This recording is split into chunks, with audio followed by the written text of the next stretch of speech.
Assalamualaikum warahmatullahi wabarakatuh. Halo sahabat mahasiswa, perkenalkan nama saya Novia Emandini dengan NPM 22412017 dari kelas akuntansi 22A Universitas Teknokrat Indonesia. Di video kali ini saya akan membahas mengenai proses bisnis. Bisnis ini adalah sebenarnya tidak terlalu mudah untuk dilakukan dan juga tidak terlalu sulit untuk dilakukan. Namun, bisnis terlibat dalam beberapa proses, termasuk memperoleh modal, membeli bangunan dan peralatan, memperkerjakan dan melatih karyawan, membeli inventaris, melakukan periklanan dan pemasaran, menjual barang atau jasa, mengumpulkan pembayaran dan pelanggan, dan membayar karyawan serta membayar pajak, dan juga vendor. Pembahasan selanjutnya yaitu siklus bisnis. Nah, terdapat siklus transaksi.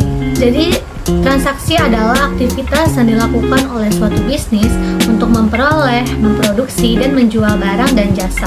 Transaksi sendiri itu perjanjian antara dua entitas untuk bertukar barang atau jasa dan dapat diukur dari aspek ekonomi berdasarkan organisasi. Contohnya yaitu menjual barang ke pelanggan dan membeli persediaan dari vendor, membayar gaji karyawan. Contohnya yaitu menjual barang ke pelanggan, membeli persediaan dari vendor, dan membayar gaji karyawan. Siklus dari transaksi sendiri yaitu proses yang dimulai dengan pencatatan data suatu transaksi dan diakhiri dengan keluaran informasi atau laporan keuangan. Pembahasan selanjutnya yaitu mengenai transaksi utama dari siklus bisnis.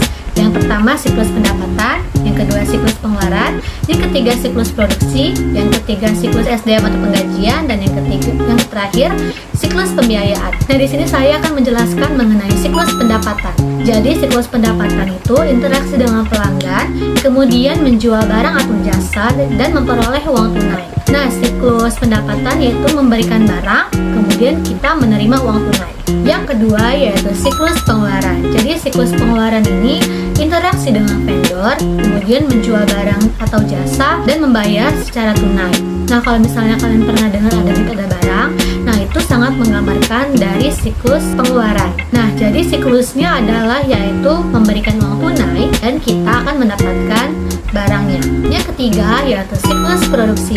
Jadi siklus produksi ini mengubah bahan mentah dan tenaga kerja menjadi barang. Siklusnya yaitu memberikan bahan mentah dan tenaga kerja, kemudian kita akan mendapatkan barang jadinya. Misalnya kayak kita mau menjahit baju ke tukang jahit. Nah, kita memberikan bahan mentahnya dan tenaga kerjanya kepada tukang jahit tersebut dan kita mendapatkan barang jahit. Yang keempat yaitu siklus sumber daya manusia atau penggajian. Jadi siklusnya yaitu interaksi dengan karyawan, kemudian kita merekrut, kemudian memberikan pelatihan, memberikan gaji, evaluasi, promosi, dan pemutus hubungan kerja. Nah, siklusnya yaitu kita memberikan uang tunai, kemudian kita akan mendapatkan tenaga kerja. Yang kelima dan terakhir yaitu siklus pembiayaan. Jadi siklus pembiayaan ini adalah interaksi investor dan kreditur, dan kita memperoleh modal, pengembalian modal. Nah, untuk siklusnya sendiri kita memberikan uang tunai, kemudian kita akan mendapatkan uang tunai.